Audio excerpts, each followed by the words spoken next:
It's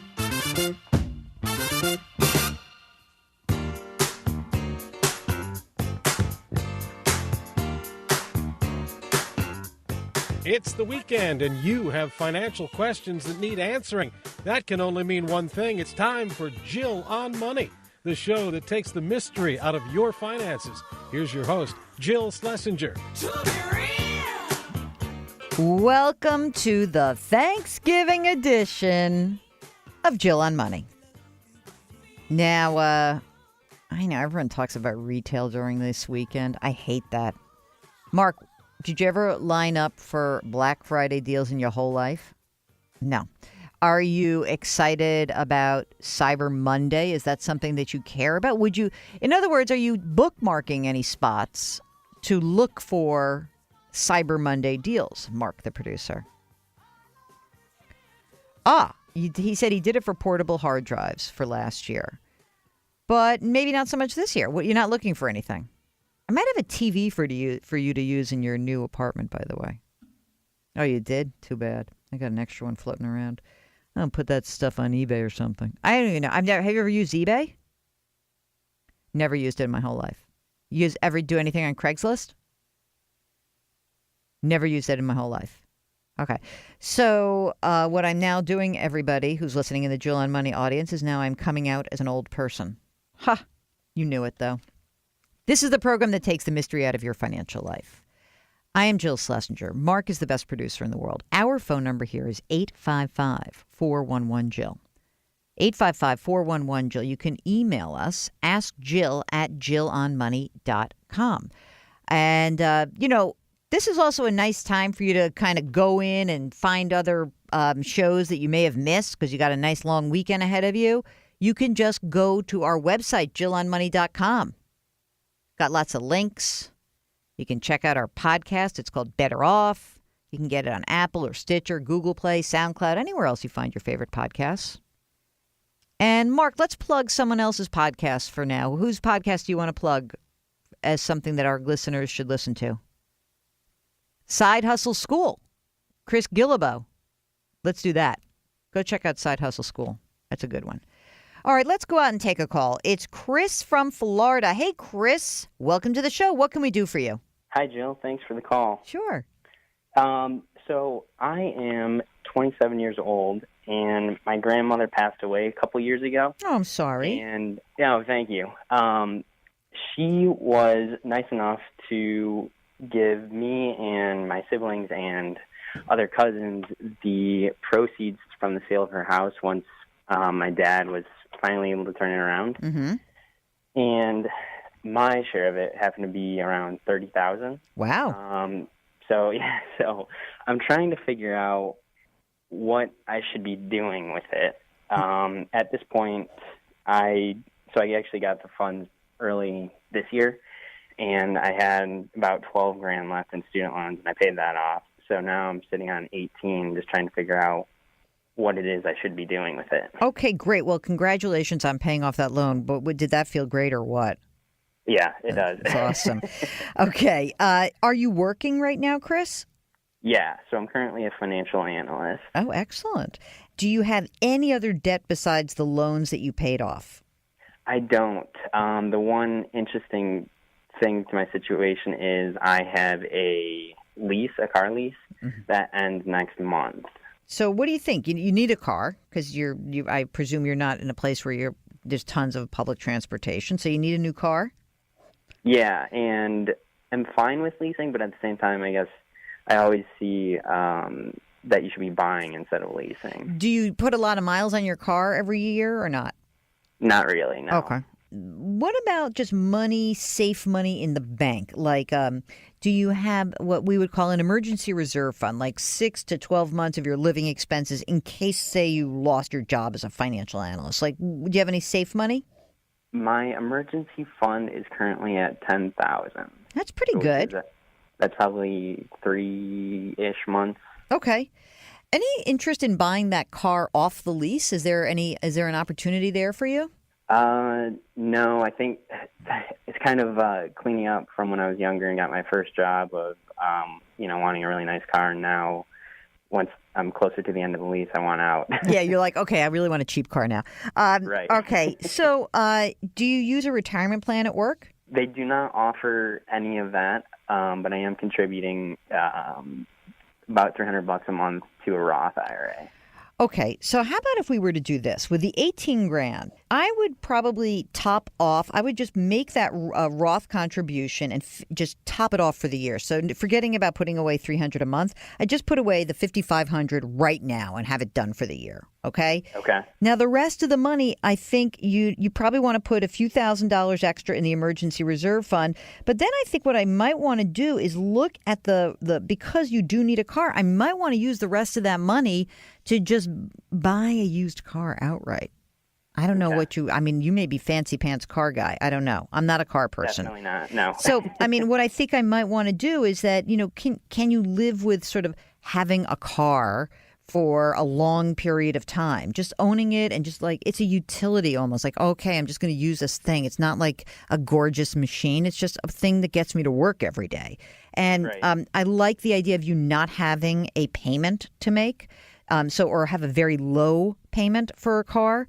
So, the way to do that is that you can basically say, I'm going to get either buy a used car or buy a used car with a very low interest auto loan and try to pay it off quickly. But, if you could, essentially, if you could pay 15 grand and be able to buy something that you could get into and feel like comfortable in, and have a small auto loan on the side, I think that would be great. And then once you pay off that loan, you drive that car into the ground, like for real. Okay. Don't be messing around. Don't be like, oh, I want a new car in 4 years. Don't do that.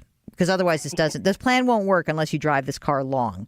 And then as you make more money, we want to get you to, maybe next year, if you're making a little more money, that you are maxing out that Roth and you're putting away the $5,500 every year. And you're able to do that because you don't have your student loan anymore. You've got your car all set. So all these things come together. And I think that what you've done is a really terrific thing. I mean, what a legacy your grandmother was able to leave to you in that she relieved you of this burden of debt. She will relieve you from this burden of having to worry about a car payment that lasts a really long time, and that it allows you to really kickstart your financial planning at an incredibly early point in your career. So I think you're in great shape. The other thing I have kicked the can on is maybe like a housing. At what point with someone my age, instead of saving for a house and maxing out the retirement, once I'm maxing out the retirement, then start saving for the house? Or... Yeah, I would. I mean, if you can, I really would like you to be able to be like clicking away, making a bunch of money, and that you're saving for your, like if you're like, okay, not a problem. I'm putting $5,500 into my Roth every year. That's not a problem. And then start saving for a house. But, the one reason I'm not so keen on you like going, hog wild about a house is that, I don't know, maybe you're going to want to move. Maybe you want some flexibility. And so Let's see how things go. And from there, you call back if you really fall in love with a house. Okay? Sure. All right. Good luck. Okay. You're doing great. All right. We'll be back with more of your questions in just a second. This is Jill on Money. If you've got a question, something burning, don't worry. Just give us a holler. 855-411-JILL. Or send us an email. AskJill@JillOnMoney.com. We'll be right back.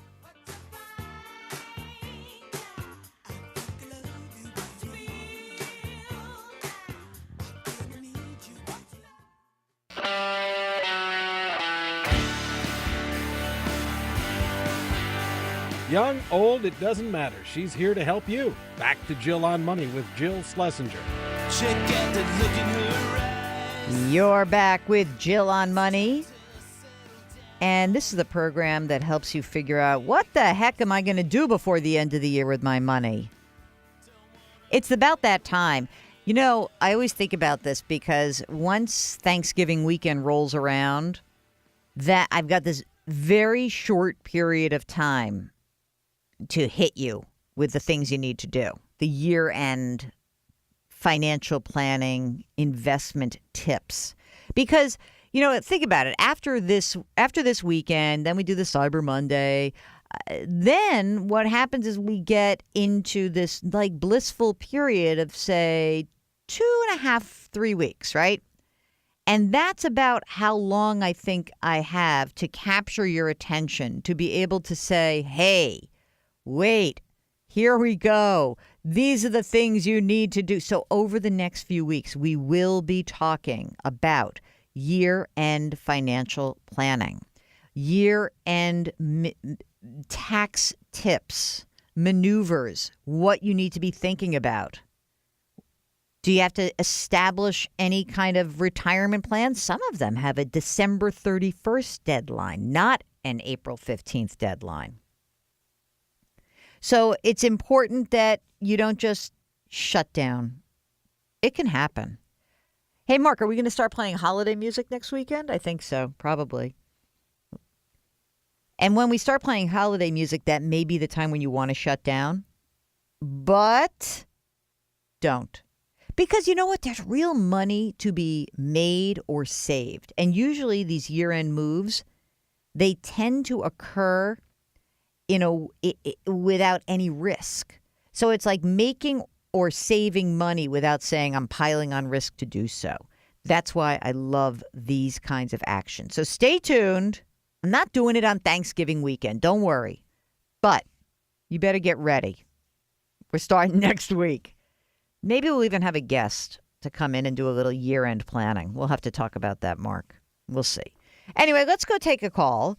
On the line, Doug from Miami, Florida. Hi, Doug. What can we do for you? All right. Well, I need some advice on what to do with an ex-employee sponsored 401k that was automatically placed into a traditional IRA when I left. It was under $2,000, so by law, I don't think they had to inform me. Anyways, my current company's 401k plan will not allow rollovers from an IRA. Wait a minute. But would they allow rollovers if we moved? Oh, I guess it's already in an IRA. You didn't do it. It's not a rollover IRA. It's just a plain old IRA. Yeah. Well, my previous employer, it wasn't a 401k, and then when I left, I kind of abandoned it there. Oh. They never asked me what to do with it. I see. They moved it into a traditional IRA. Okay, got it. So it's sitting in a traditional IRA. It's under $2,000. Got it. But you're working right now, right? Right. And how much do you earn? Combined, my wife and I are over $330, around that. Okay. And you're using your current 401k, right? Just generally speaking, you have a bunch of money saved up in your various retirement accounts, you and your wife? How are you doing? Yeah, we both maxed out our 401ks. I also have an external brokerage account with Betterment. I have no IRAs or Roths, so I'm looking at getting into a traditional IRA and then rolling it over into a Roth to a backdoor conversion. Okay. Right now, in terms of like your cash flow, you make a lot of money. How old are you guys? Do you have kids? Is there a surplus beyond the amount of money that you're putting into your 401k or your retirement plans in general? Well, we do have one child. We maxed out the 401k, and we're just putting money away for, I'm trying to retire early. So, like I said, we have a Betterment account, but that's it. Okay, and how old's the kid? 11. Okay, how old are you guys? I'm 35. My wife's 36. When you say early retirement, what do you mean by that? Like, what does that mean to you? 15 years, like 50. Okay. Do you have a lot of money socked away? Because I'm thinking 50. You need a lot of money, brother. I got about $250,000 in high yielding savings. Mm-hmm. Obviously, so I'm like, I got to do something about this. So. Right.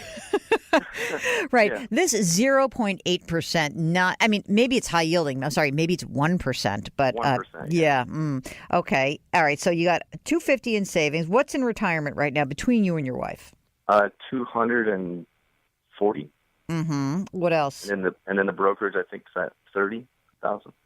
Dude, you're going to have to save a lot more money if you're going to retire when you're 50. Are you an heir? Are you like a prince? Are you going to inherit a crap load of money? We're also saving. I'm saving $70,000 that I'm putting into the high yield. So every year I'm putting 70 into that. I'm putting, I think, was it 10,000 to the Betterment. So I know what my problem is. I have too much cash that I'm not putting to work for me. All right. So let's get some of that cash to work and stop mucking around with this, okay? And Yep. By the way, are you going to do a 529 for the kid? We got a trust fund set up for him already. So Yeah. When he turns 18, the money is his. It's in his name. We can't touch it. So You feel good about that? I don't know. I wasn't making such great decisions at 18. I feel good about the fund being able to cover half of his college expenses. So 529 would probably be a good idea. Yeah. I mean, it's a good, put it this way. You got after-tax money that's sitting around, that $250,000, right? Right. Notice how you called in about this like $2,000 account, and now we're talking about your real life. But I mean, obviously, what I would do first is I might take a chunk of the money that's in savings and put it in a 529 plan. I don't know. I'm not familiar whether Florida has a great plan or not, but just to be clear, look into it. I know the 529 plans that are really good, cheap, efficient, that are not state specific. Nevada, Utah, Alaska, Maryland, those are 4 good ones that have cheap investment options inside of them. So you and your wife could obviously use your gift, right? The 14 grand each. You could put 28 grand into a 529 today. You could put another 28 grand in next year. And, you know, depending, that may be enough. I don't know how much other money you have. You may not need to do much more than that. And then the rest of this savings, obviously beyond your 6 or 12 months of emergency reserves, get that money to work, dude. What are you waiting for? Right. I understand that. But as far as this lousy $2,000 that's hanging out there in this IRA, Yeah. from my previous employer, Yeah. what's the easiest way to get it over, without paying a ton of taxes on this? Well, you can That's roll like it. You could just put it into another IRA. Where is the IRA right now? What company? It's with Principal. So first things first, you could roll it into any other IRA account. And then, you can potentially try to convert it, although I'm not even sure that's worth it. I might just move it into an IRA account, another IRA account, wherever you're managing your money so it's simple and it's under that one view. Throw it in something that's a long-term investment. And then when you retire, you can convert it and pay low taxes. Don't necessarily. I wouldn't pull the money out while you're making 300 grand and pay tax on that, especially if you really plan to retire early. And I'm suspect you're retiring early, by the way. I'm just saying right now. Good's good. Well, we have no debt. We have no student loans. You make $330,000 a year, and you are going to live a good life. So go play with some retirement calculators. And so I won't tell you. The problem, it's not that you can't retire. It's that you may not be able to retire and live the exact same way you can retire now. Plus, 50 is too young. You sound like you've got a lot of productivity to contribute to our economy. So I'm going to encourage you to do that. But anyway. Well, the mortgage is cheap. We have $150,000 equity in the house, so we're looking at downsizing. Okay. So fair enough. Play with the numbers. Get the 529 account started. Yep. Get that savings invested. Move the IRA out of the principal to wherever you can manage it cheap, and leave it alone. Just move. Make it some aggressive fund. Leave it alone. And then if you actually have a year where your tax rate is a lot lower, then you'll be able to convert it. Okay. Yeah, I also want to contribute to max out my wife and I both IRA every year going forward too. You want to max out a non-deductible IRA. Right, and then convert it to a backdoor. But I know this little thing with the ex-employer is going to cause some type of tax. Yeah, it's a pain in the neck. Yeah, so I'll just see a tax accountant for that, I guess. Yes, you will be very careful not to trigger anything odd in this whole process. All righty, we're going to go pay some bills, but in the meantime, why don't you shoot us an email? Tell us what's on your mind. Ask Jill at JillOnMoney.com. It could be a retirement plan question, taxes, education funding, life insurance, whatever it is, anything with a dollar sign. We'd love to hear from you. And you can always give us a call, 855-411-JILL. We'll be right back.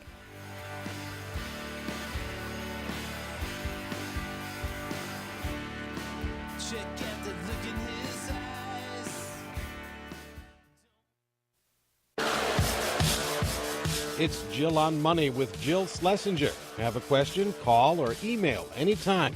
855-411-JILL or ask Jill at JillOnMoney.com.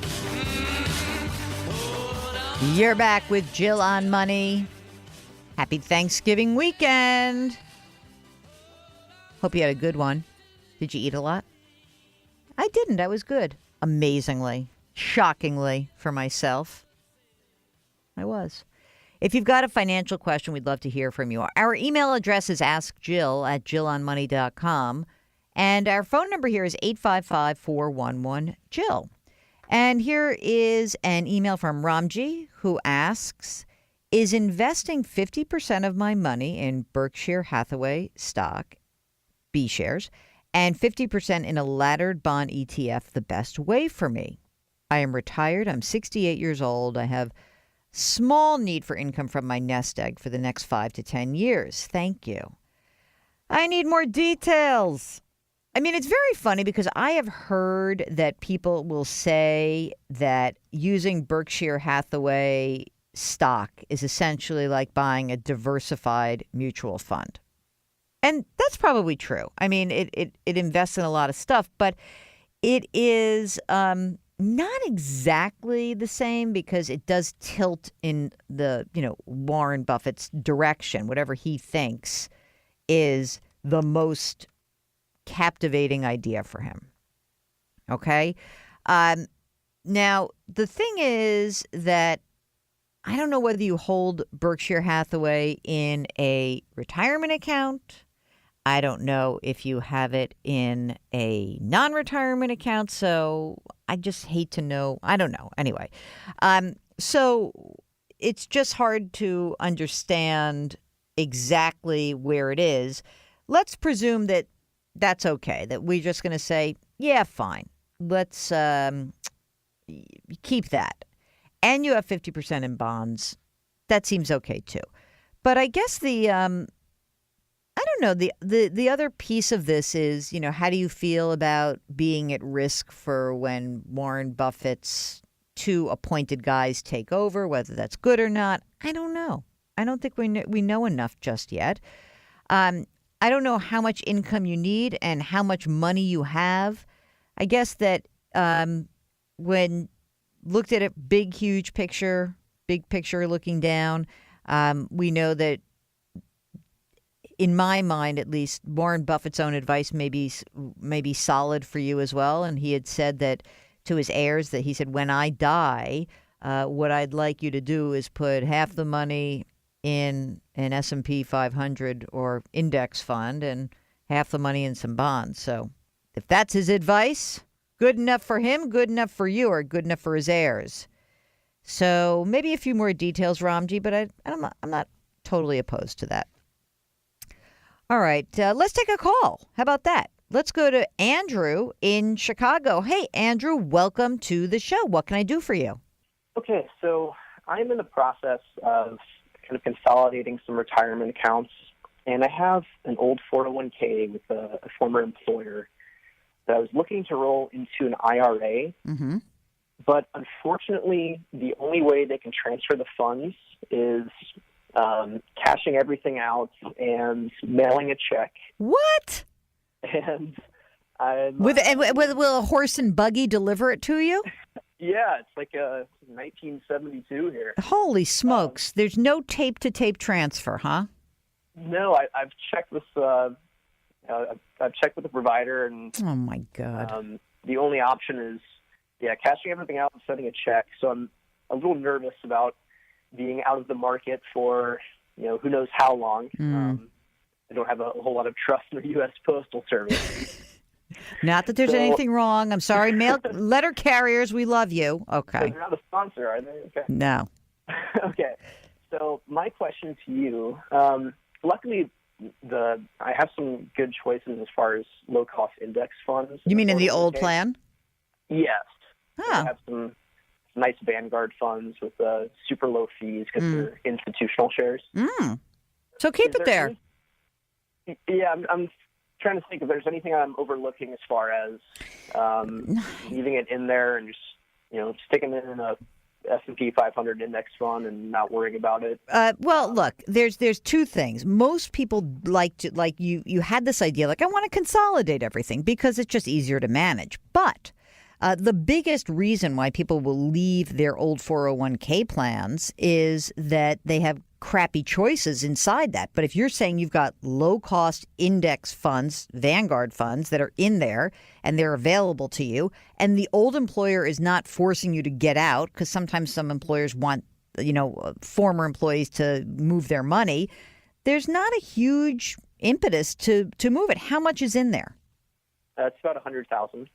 And what else do you have going on? How old are you? I'm 32, and with, I guess I have about $200,000 in all my accounts combined as far as brokerage and retirement accounts. Great. That's great. Are you single, married, partnered? I'm single. You mean you were worth $200,000 in your 30s, and we can actually marry you off? This is great. You've got $200,000. This is. I think I'm going to run a dating service on the side. I say, Fantastic. yeah, it's good. I think leave the old 401k alone. Let it just hang there, and don't worry about moving it around. As long as they're allowing you to do it, I'm hopeful that in the next some group of months or years, they will increase their ability to do a tape-to-tape transfer, and you'll be able to roll it over eventually. Okay. Sound good? That's what I'm hoping for. Excellent. You have time for one more quick question? One more quickie. Okay. What are your thoughts on having a 100% equities allocation for somebody my age? Oh, wait. That was the sound effect. Did you like that? I'm not a 100% anything person. I'm really not. Here's what I think. I think it would be I think that what happens is that you get this idea, I'm going to be so aggressive. But when you really look at the research and results, adding a little bit of asset allocation, even if you maintain an aggressive stance, is not going to damage your upside so much, and it will help limit your downside. And assets move differently in different times. So I'm never the person who thinks that you should be 100% equities. I think the most for someone who's young and who has a high risk tolerance would be like 80-20. And you'll be fine with that. Don't have to kill it. Okay. All right. We'll be right back. This is Jill on Money, 855-411-JILL. And our email address, askjill@jillonmoney.com. We'll be right back.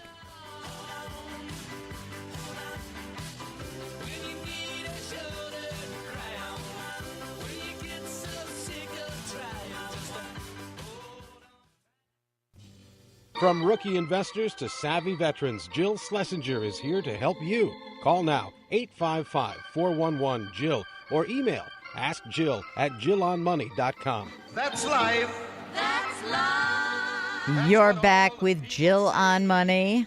Mark is swaying. Shot down in May. It is life. It ain't easy. But here it is.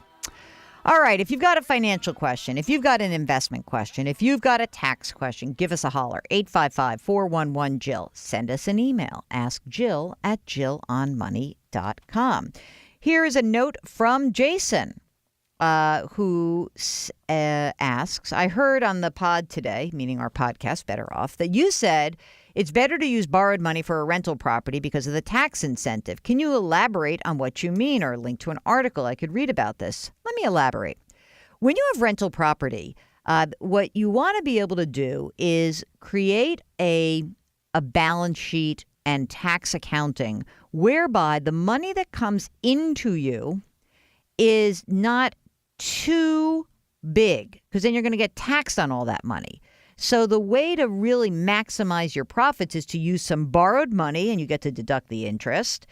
And then you don't have to tie up as much money. You might say, hey, I'm only tying up $50,000 on this property, and yet it's creating cash flow for me. So the actual investment that you have looks better with a smaller amount of money down. Now, I'm not saying don't be dumb. Don't put $5 down, but you put down I think now that to get a mortgage on rental property, you probably have to put down 20, maybe 30%.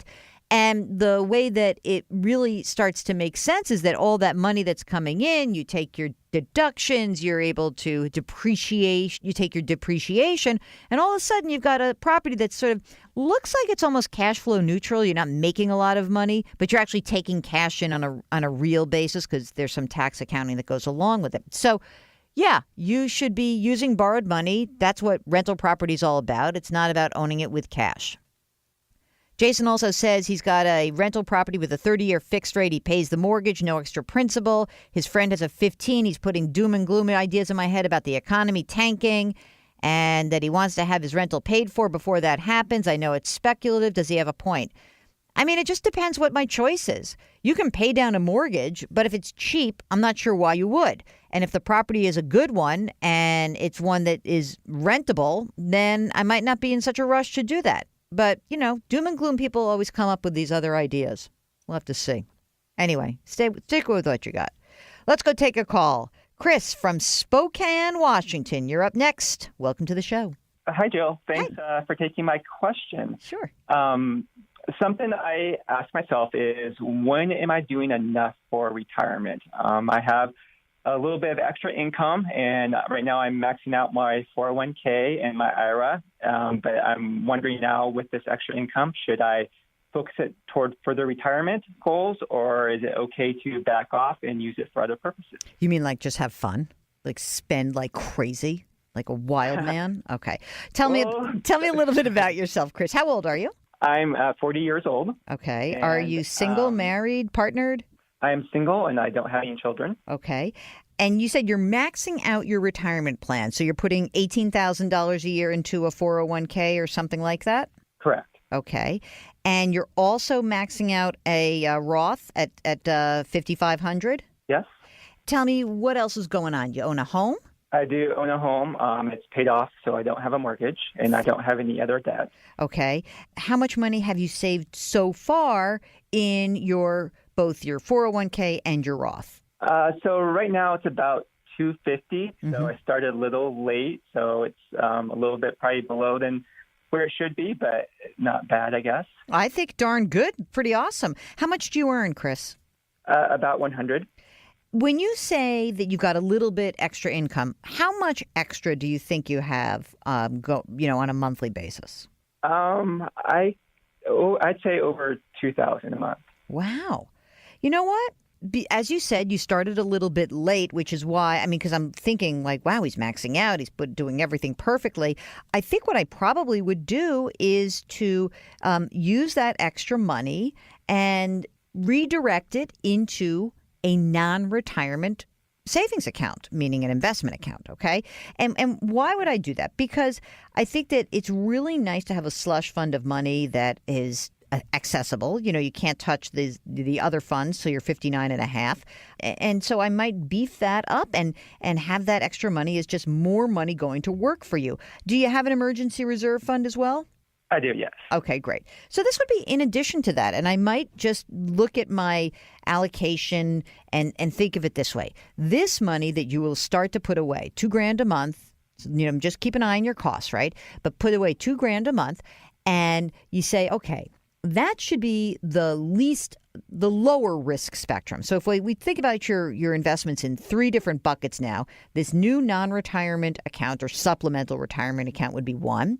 The second would be the 401k, where you're putting $18,000, and that would be like one step up in risk. And the third would be the Roth, where for all intents and purposes, that should have the most risk in it because it's hopefully the last money you access. So I would say you'd try to access the money that's already been taxed first. That's in this new account.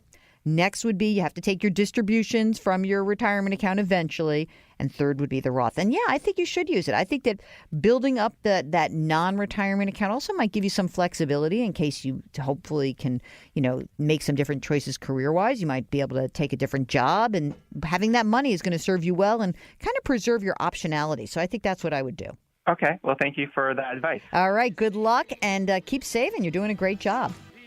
All right, you're listening to Jill on Money. If you've got a financial question, give us a call. The phone number here is 855-411-JILL. Send us an email, askjill@jillonmoney.com. We'll be right back. It keeps spinning around. I've been a puppet, a pauper, a pirate, a poet, a pawn and a king. You're back with Jill on Money. It's the Thanksgiving edition. It sort of feels weird to talk about needing money in dollars, Mark, on Thanksgiving. I don't know. We probably should have started the holiday music already. Anyway, I hope you're having a great Thanksgiving weekend. We have a really wonderful treat for you coming up in the next hour, and I just want to plug it right now. And that is my friend Dave Isay, who is the mastermind genius behind the organization called StoryCorps. So StoryCorps is so cool. It is basically, he'll explain it better than I can, but it basically is a way to have people record their own stories with their loved ones. And as Dave always likes to say, when you build these connections between people, you create a more just and compassionate world. We hear your voices. We hear people talking to one another. It's our shared humanity. It's a way that we build our connections. And so before we get to our interview with Dave Isay, I want to also suggest that during our break that you download the StoryCorps podcast and that you also get the free StoryCorps app.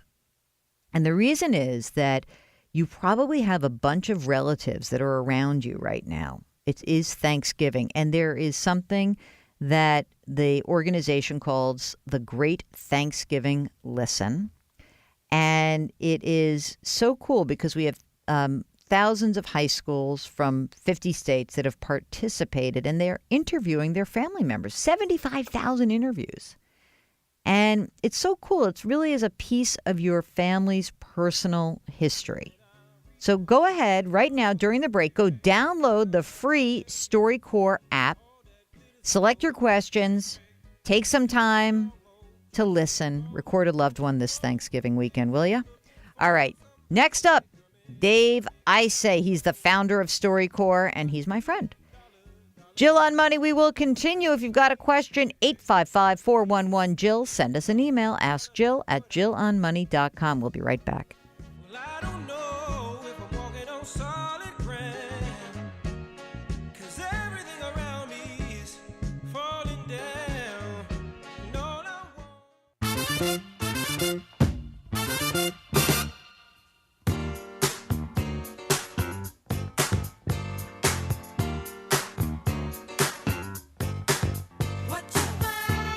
It's the weekend, which means it's time for Jill on Money, the show that makes money fun and just happens to answer all your financial questions.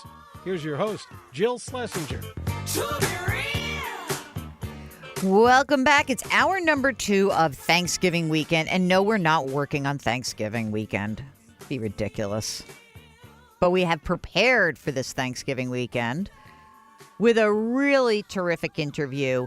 You remember probably last year, I think it was last summer, a year ago, 2016 summer, we had a really wonderful guest, and you guys had such terrific feedback for him. His name is Dave Isay. He is the founder and currently the president of StoryCorps, a nonprofit organization that is really an interesting place. I'm on the board of it, so full disclosure. Basically, it's a way that you get people together talking to one another about the things that matter to them most in their lives.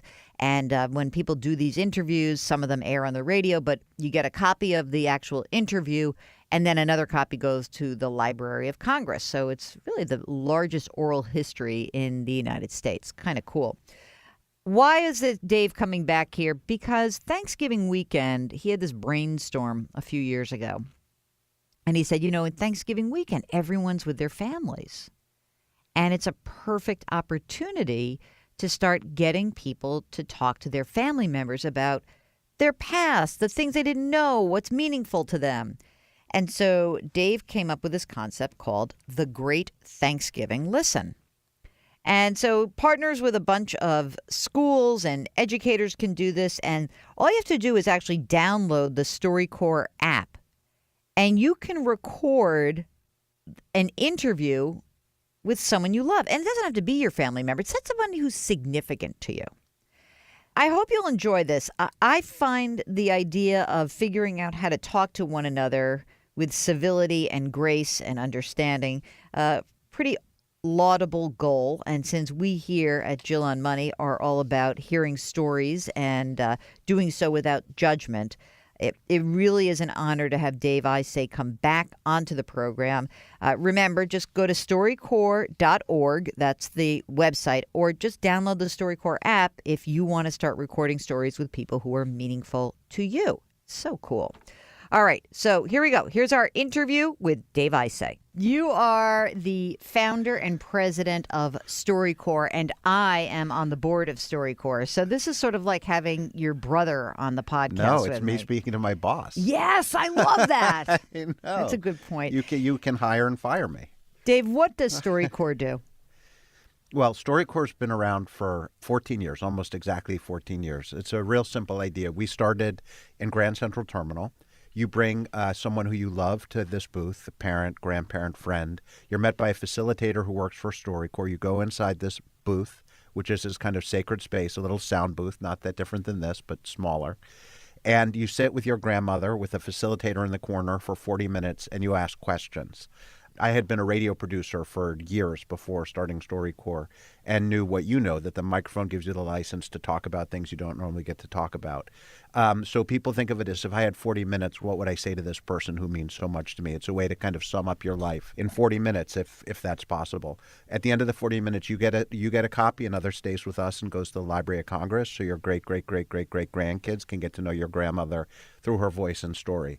So it's about listening to others, about recognizing the grace and the poetry and the beauty and stories we find all around us, and telling people they matter and won't be forgotten. Started out as a crazy idea. I had all kinds of fears that people would, Jerry Springer, kill each other in the booth. And we've now had about 500,000 people participate. It's the largest collection of human voices ever gathered by far. And we're just getting started. As of a couple of years ago, you've now made it easier for people who want to record interviews that don't have access to a booth. Can you talk a little bit about what the app is all about? Sure. So 2.5 years ago, we launched an app that makes it possible to do StoryCorps anytime, any place on your mobile device, and with one tap, upload it to the Library of Congress. So that really kind of opened it up for us. You started this 14 years ago. Why? What happened? Tell the story of StoryCorps. Well, there's a lot of stories that kind of led to it. I started for a bunch of reasons. I mean, one is that, as I said, I used to make documentary radio programs. I saw when I interviewed guys who were serving life without the possibility of parole or on death row, that getting the chance to talk about not just their crime, but who their parents were, how they grew up, who their kids are, what their dreams were for their kids was important and sometimes transformative in their lives. And I did this for decades, ran around doing interviews, a lot of times with people who were in kind of like hidden places. And I saw how important it was for people to be listened to. So I kind of took documentary and turn it on its head, because documentary traditionally is about you do a bunch of interviews, whether it's film or print or whatever, and then you create this work of art or education or whatever it is, and a lot of people see it or read it or hear it, and that's the purpose of it. But with StoryCorps, the idea was to take that and turn it on its head and say that the final product actually doesn't matter. We want to give the whole country the chance to be listened to. It's just, these are the stories that are interesting to me, that they're the ones that speak to me, that I care about. And it's actually the shyest people who do the best in StoryCorps, and sometimes they're the ones you have to pull out by their ears at the end of 40 minutes because they don't want to leave. Are you surprised at the ability of two human voices to be so effective in translating just humanity? I was surprised at the beginning. When I did radio documentaries, I thought that there was something magic about like me doing the interview. And then from the very beginning of StoryCorps, it turned out I had absolutely nothing to do with what was going on in the radio documentaries. Anybody's capable of having these conversations and asking these questions. Like, we all have it in us. I think that I'm surprised by how fast people want to talk about important things. More than what happens in the booth, I'm surprised at how willing people are for it to be made public. When you come to StoryCorps, we're a public service in every imaginable way. At the end of the interview, you can sign a release or not sign a release for it to go to the Library of Congress. And I thought that we would have a compliance rate of 60, 70, 80%. And it's 99.9%. Everybody signs a release, and very intimate things happen in the booth. Can you search through the Library of Congress right now based on these audio interviews that exist? You can, but you have to go to the Library of Congress. What we're doing, as you know, as a board member, because it's all top secret, is that over the coming months, we'll be taking the archive and making making it public on the web. But we want to, especially for people who sign these releases before the web was what it is today, we want to make sure they have full informed consent. So we're being very deliberate and careful with people to make sure they understand what it means for their full interview to be accessible. You've done a number of specialty series in essence, military families. You've done the 9/11. You've done LGBTQ. What's important today in this divided nation of ours? What is the StoryCorps mission, and why is it so important right now? You know, StoryCorps is a long game project. It's about history. It's about character. What StoryCorps is about is kind of shaking you on the shoulder and telling you, reminding you what's important, and also I think giving you hope. Like everything about StoryCorps, I like to think it increases hope and decreases fear, which is what we kind of need. We'll get back to our interview with Dave Isay in just a moment. You're listening to Jill on Money, 855-411-JILL. Send us an email, askjill@jillonmoney.com.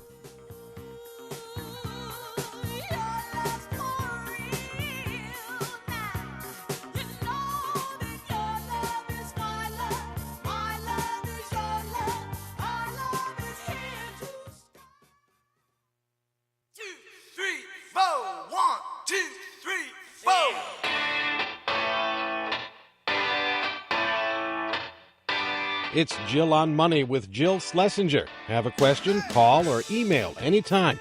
855-411-JILL or askjill@jillonmoney.com. You're back with Jill on Money.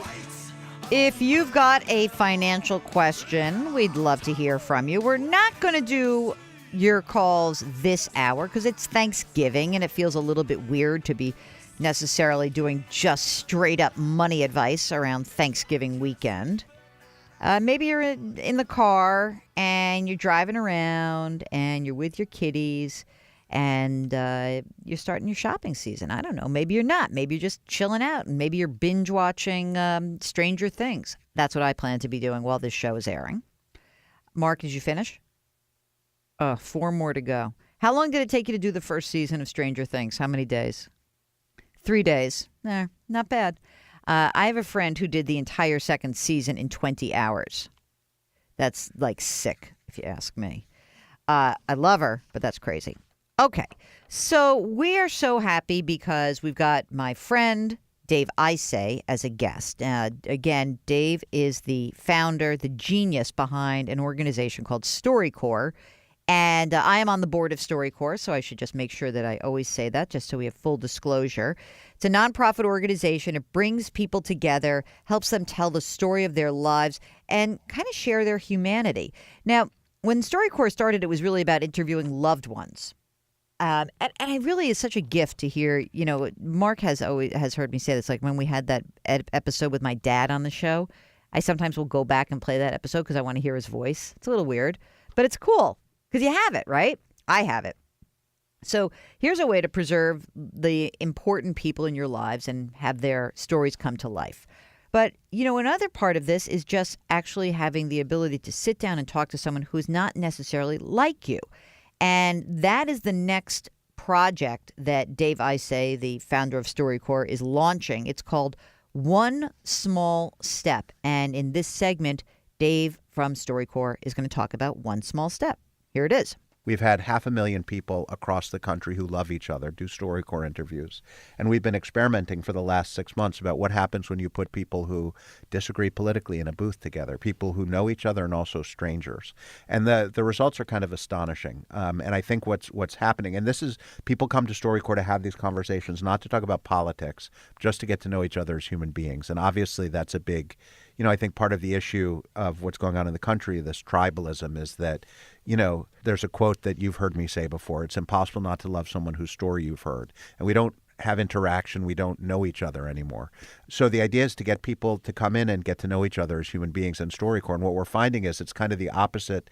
It brings out the opposite impulse of Twitter, right? If Twitter unleashes you to be the biggest jerk you can possibly be, StoryCorps, because you know you're speaking to your great-great-grandchildren, kind of forces you to bring your best angels into a conversation. So I want to give everyone listening just a quick example of that. We have one of the StoryCorps stories about a grandchild and a grandfather. Kind of cool. This woman's name is Kara. She's the youngest of 10 grandchildren, and she was able to actually interview her grandfather before he passed away. Hi, my name is Kara Masteller, and I interviewed my grandfather in my 1994 Buick. How did you know that Grandma was the one? Well, she was a good looker. We fit together. We was a good pair. My grandma, everyone referred to her as like a spicy meatball. She swore a lot, but she looked so innocent that no one ever expected her to say the things that she said. Were you nervous to propose to her? No. We had something to say, we said it. Like you. What are your keys to a happy marriage? If something happened, just say I'm sorry and get it over with. There's no reason to carry on. I just say, I'm sorry, I love you, and that was the whole story. I was really surprised by my grandpa saying sorry. I've never heard him say sorry. How would you like to be remembered? Remember? Do you want to be remembered as like a real tough guy or... Yeah, I was a pretty soft guy. You intimidated me when I was little. I did. Yeah, you did. Are you happy about the life you've lived? Oh, yeah. It wasn't the easiest life back in them days. Mother died when I was 4, and it was a tough life. He tells one story about how he was 8 or 9, and he was ice skating on the river, and he fell through. He didn't have hot water wherever he was living with his dad, so he broke into the school and just took a hot shower in the school. I think that says a lot about his childhood, that there was really no one there to help him get out of the water or keep him warm. Last April, he was diagnosed with Alzheimer's, and I had never heard him say much about it. What do you think about Alzheimer's? Not much you can do. I even can't remember some names now myself. So maybe I have got it, I don't know. And when he said, I don't know what it would be like to have it, that was difficult for me. So then I had to ask a follow-up just out of, I don't know, self-preservation, because I thought I was going to cry. As people age, do you have any advice for them about getting older? It's coming. Don't fight it, just roll with it. I mean, real life, live it. It's wonderful. Thank you, Grandpa.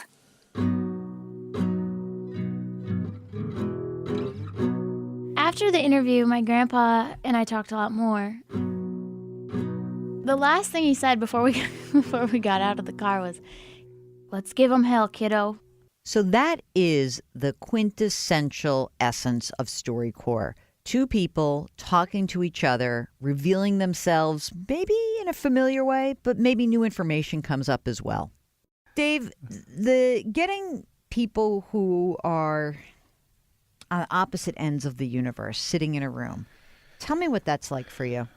Well, we're just learning about it. But the truth is that none of us are really at opposite ends of the universe, right? That's what we're failing to understand. We're just talking about people who voted for different candidates for president. I mean, all of us care about the same. Yes and no. Hold on a second. I'm gonna call you on this. So, a couple weeks ago, I go on CBS and I'm talking about the tax plan, and Mark will tell you I got bombed on Twitter. I mean, the amount of vitriolic nastiness that got pushed into my universe is horrible. Yep. I was not giving an opinion. I was giving, it was not like a subjective analysis. I was just saying, like, these are the numbers. This is what's happening. And I got just absolutely raked over the coals. And it made me feel like I wanted to crawl into a hole. I literally said to him, like, I'm never going on Twitter. I don't want to look at that. I don't want to touch that. And I hate those people. Right. How can I not hate those people? They're mean. I know. When I went on a little radio show to explain, to try and get the first volunteers to work on this thing, one of the emails that came into the box of people who were volunteering said, "I love the show." And in the body of the email was the same thing. It was directed to me, and it called me every name in the book, which I actually can't say, and a snowflake and everything else. And I felt the same way, right? I was on a plane when I read it. But then I just said, this is one small step. So what are we going to do? So I emailed the guy, and I said, I want to do a StoryCorps interview with you. And he emailed me back 10 seconds later on the plane. I was shocked and said, yeah, I'm happy to do it, and I want to take you to dinner. And we met a month ago, and we did an interview with each other. He's a perfectly decent guy. Why did he react like that? I mean, so the person who forwarded me that email, of course, wrote "F this guy," right? And first of all, he apologized. And, and he explained what happened. And it's just like, this is the world we're living in, Jill. He was driving in a car and he was going on the radio and he came across me talking about one small step. I actually, because he responded so quickly with an email that was nice, I thought that maybe he was either drunk or high or someone had taken his account, but it was him. He said he was just at a stoplight, heard this thing, and he dictated into his phone and hit send. This is why I think that the situation we're in this country is incredibly dangerous. And the feeling that you had, that crawl under the desk feeling, I think it's a wheel that's spinning faster and faster. And that's why we're, trying what we're trying with one small step to try and pump the brakes on the tears in this country. We'll get back to our interview with Dave Isay in just a moment. You are listening to Jill on Money. If you missed any part of the program or you want to just play during the break, go to JillOnMoney.com. See what's going on there. When we return, more of my interview with StoryCorps founder Dave Isay. We'll be right back.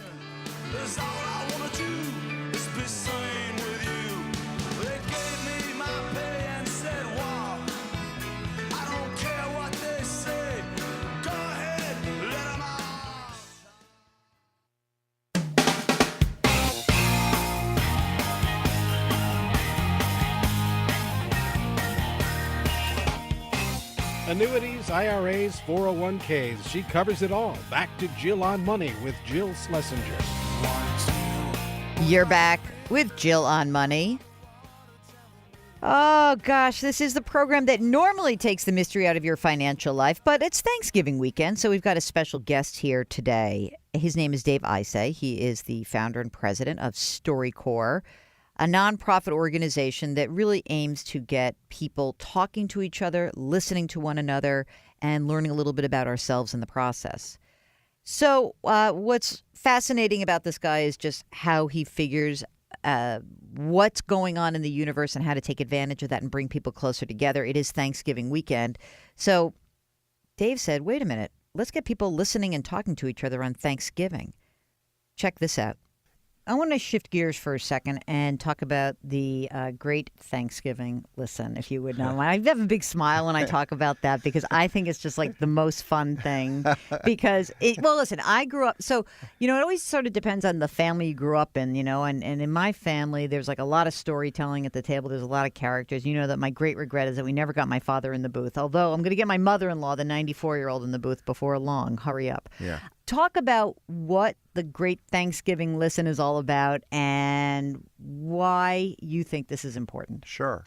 So as we were talking about a little while ago, StoryCorps has an app now, which makes it possible for all of us to record a story anyplace. And our first attempt to see if we could scale StoryCorps was this Great Thanksgiving Listen idea. And essentially it's this. We ask teachers. So attention teachers or people, if you know a teacher, please let them know about this. We asked U.S. history teachers in particular, social studies teachers, high school, to assign their students over Thanksgiving weekend to take an hour on the StoryCorps app and to record Honor an Elder with an interview. And on the app, it walks you through the entire process. We have all kinds of materials for teachers as well. Typical kind of great questions that people ask are, who's been kindest to you in your life? What are the most important lessons you've learned? How do you want to be remembered? It's really an incredible experience. And then after you're done the interview, you tap a button and it goes to the Library of Congress. So we started this 2 years ago, and you were on the board. I think you probably remember. We had the idea just 2 months, I think, before Thanksgiving. We did a lot of press and tried to get people to do this. And on Thanksgiving Day of the first Great Thanksgiving Listen, we saw nothing happen. You're like waiting and waiting and waiting. And then on Friday, we saw nothing happen. And on Saturday, we saw nothing happen. And I went on radio shows and did print interviews saying, this failed, but, this is so important, we're going to keep trying. And then on Sunday evening, I got a text from a colleague saying, you better look at what's happening on the app. And we had 50,000 interviews come in one night, which is as many as we had in the first 10 years of StoryCorps. And I am an old dad and had forgotten, didn't connect to the fact that kids wait until Sunday night to do their homework. So that was the mystery of year one. This will be year three, especially at this moment in the country when we are so disconnected and we're surrounded by so much white noise. I hope people will take an hour just to help remember and help our kids remember people who are living honorable lives. So please reach out. The website is thegreatlisten.org for teachers to sign up. You don't have to be a student. You can do it yourself. You can have your kids do it. But on Thanksgiving weekend, let's make a national effort to record a generation and honor them, say thank you, and remind us all, what it really means to be an American. I never met your kids. I met your wife, but I haven't met your kids. Yeah. What haven't you told your kids yet that you need to tell them? Well, there's a lot I haven't told. Well, I try to tell them. So I have a 6 and a 9-year-old. And so now you're turning this into a StoryCorps interview, right? Well, I mean, the most, I think they know that they're the most important of all, which is the important thing to tell people, and the truth. But, I think that they don't have to listen to my voice to understand what it is I want them to know, because really the archive of StoryCorps tells that. I mean, we're collecting the wisdom of humanity, and there's nothing surprising in it. It's to be, to live an honest life and be kind to other people and find what it is you're meant to do and don't waste time, and all they can hear what I have to tell them by listening to these other voices as well. I like listening to your voice. What's the one question you want to ask me, Dave, I say, as your board member? No, as your friend. What don't you know about me? Let's go. There's a lot of things I don't know about you. The nodding over here. Well, why don't I ask you the standard StoryCorps question? But you have to be serious. I'm serious. Okay. So a couple questions. Who's been kindest to you in your life? My sister. Can you tell me? My sister is 3.5 years older than I am. I was the very good athlete in the family, and I got a ton of attention, most of the attention of my father, and she really didn't get a lot of it at all from him. And she's your only sibling? My only sibling. Okay. We're the closest ever. And, I mean, from the earliest possible age, what's fascinating is, you would think 2 girls that she would hate me for that. Yeah. She was my biggest cheerleader. Wow. Never in a million years would I ever thought anyone, like the number one person forever and ever, just like, thinks I'm the best. I think she's the best. We talk every day, multiple times a day. In fact, we talk about, I haven't done it. I've never been in the booth before, but I want to go in. You're not, well, you're about to be fired as a board member. I know, right? And I'm going to go in with her. Well, you better. Yeah, because she is the one. If something happened to you and you didn't get a chance to go into the booth, is there anything that you haven't said to her that you'd want to say to her? Remarkably, because, I can't stop talking. Yeah, I think said you know it all. that. We are a family, I will say, my family of origin, where we say a lot to each other. Right. Good and bad. Yeah. And so. But it's important, right? It's I mean, that's another thing for the kids, right? Yeah. No regrets. There no was regrets. Because there are so many regrets in StoryCorps, Oh, it's terrible. Yeah. We just had the 4-year yard site for my father. My father died 4 years ago, and my sister and I went to the cemetery, just the two of us. And we went to his headstone, and we were laughing so hard because one of the things we put on his headstone was the man was never boring, because he really was never boring. And we were telling the story about him, and this was a great thing. It was a few months before he died. It was happened to be like the eye of the hurricane. Things were okay, and we were walking into a restaurant, and he turned around and he looks at me and my sister and he goes, you girls are the best thing I ever did. Yeah. And I turned to my sister and I said, ain't that the truth? Yeah. So there's our family. We talk a lot. Yeah. So we had a mini StoryCorps interview. Will your sister listen to this? Sure. Okay. Thanks so much to my friend Dave Isay, the founder and president of StoryCorps. If you're interested in StoryCorps, go to StoryCorps.org or just go to our show notes at JillOnMoney.com. We'll link to it. And maybe Mark will put a link to some of the StoryCorps stuff that we've done. All right. If you have a financial question, give us a holler, 855-411-JILL, or send us an email, askjill@JillOnMoney.com. We'll be right back.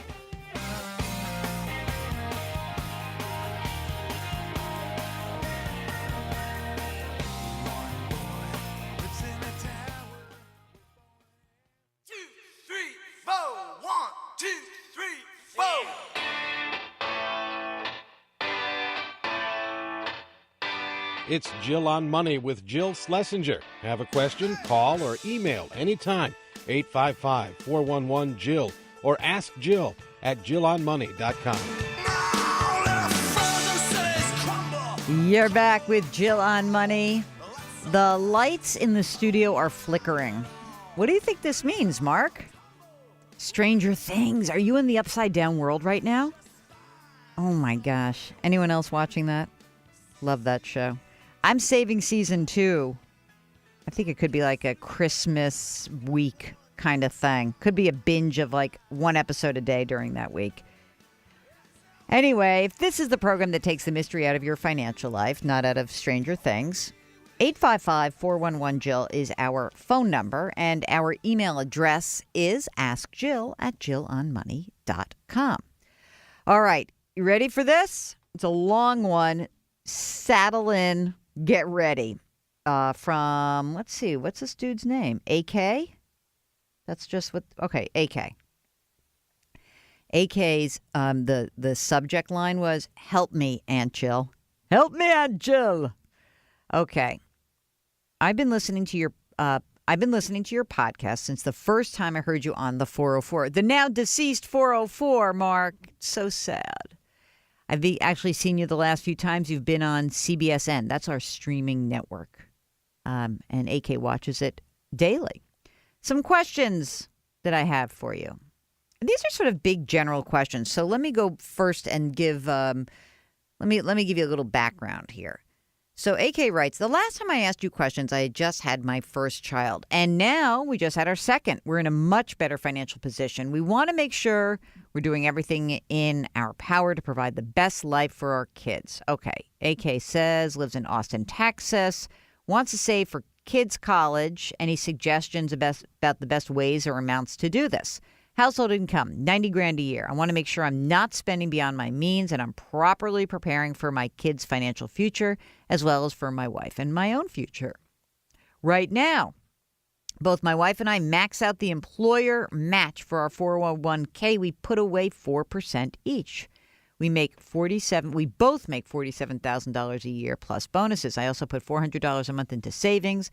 I only dip into that twice a year to pay the car insurance. As always, I'm an open book. If you need more information, let me know. Okay, you ready for the first thing? I don't know how much money you've got into the savings, but remember the big three, everyone. The big three. Pay down consumer debt. Establish an emergency reserve fund, 6 to 12 months of your living expenses. Max out retirement. Notice that there is no college savings on that list. And, in this case for AK, before you start putting money away for your kids' college, you should be putting money into your retirement account. Accounts, I should say, both you and your wife. Yeah, I get it. You're maxing out at 4%.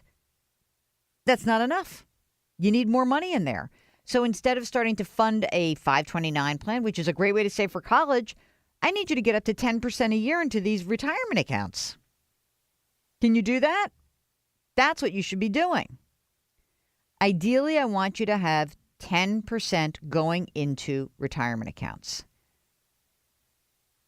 So the follow-up question, why is a 30-year mortgage more advantageous than a 15-year? It's not always more advantageous, but with interest rates really low, a 30-year mortgage will basically give you a longer period of time to pay down the debt and a lower monthly payment. And by having a lower monthly payment, that will free up your cash flow so that you can put more money into that retirement account. That's really important. So the 30-year mortgage, a 15-year mortgage is great if you've got all the money in the world, you just don't want to carry the debt. But, look, I think that for most people, you're not in that position. There's too many competing needs. And certainly with $90,000 a year in income, it's not going to be easy for you to go out and buy a house. And I presume that if you're going to do that, you're going to have to really rely on some borrowed money. So that's what I would say. And AK also wants to know, kind of how much money you need to put towards housing. There's stupid rules of thumb about everything.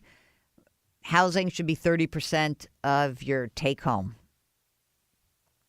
Or is it your take home or your gross, Mark? I just lost my brains for a second. 30% of housing costs should be 30% of your take home income.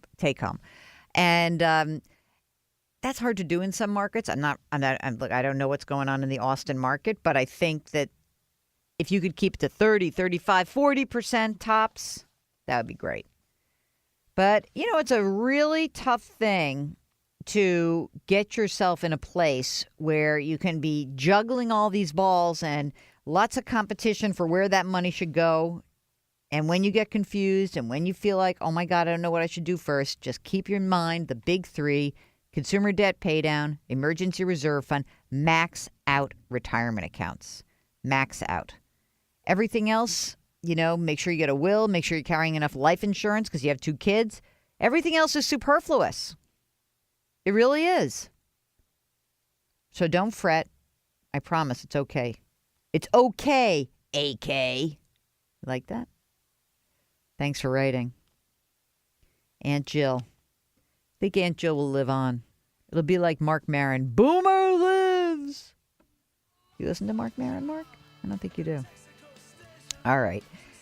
Yeah, when we get back, more of your questions. It's Jill on Money, 855-411-JILL. Send an email, askjill@jillonmoney.com. We'll be right back.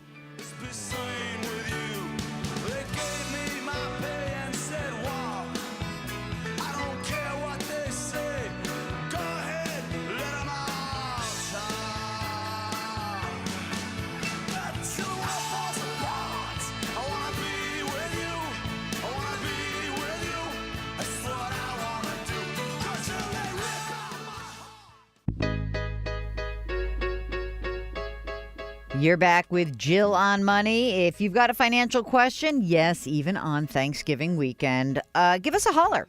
855-411-JILL. Send an email, askjill@jillonmoney.com. Vivian writes that she read about a column of mine where I talked about that an emergency reserve fund is important. And she writes, I'm retired. I want to know where I should put my money for emergencies. 1 to 2 years.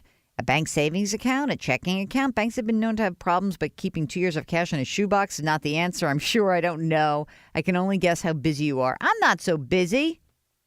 Come on now. So an emergency reserve fund should be in a liquid, accessible account. So yes, a bank savings account, a bank checking account, a CD, or a money market account. And, I think FDIC is really wonderful. So if you have less than $250,000, anything happens to that bank, don't worry about it, Vivian. It will be 100% fine. And, you just don't want to take too many chances. And no, you shouldn't have a shoebox full of money. It's okay. Thank you for writing. Here's Michael, who wants to know, this is funny. He says, I recently heard an ad that suggested the need to protect your homeowner's title insurance against piracy. They suggest someone could steal the title on your home without being aware. Is there any truth to this allegation? I never heard anything about this. Mark, you hear anything about this? Does it warrant paying for protection against it? No. You know what this is all about? This is all about identity theft protection. And from all of our conversations with identity theft experts like John Olsheimer or Adam Levin, the answer to this is not to hire someone to do it. The answer is to have best practices about what you're sharing, changing your passwords, being smart. Essentially, we're asking you to lock your doors and your windows because the neighborhood's been getting a little bit more dangerous. Okay? So thank you so much for listening this Thanksgiving weekend. And thanks to Dave Isay, the founder and president of StoryCorps. Go out and get that StoryCorps app. It's amazing. And while you're at it, why not check out the StoryCorps podcast, wherever you get your podcasts. And maybe our podcast, Better Off. Happy Thanksgiving. Go eat. Go be happy. And don't think about your money. We'll see you next week.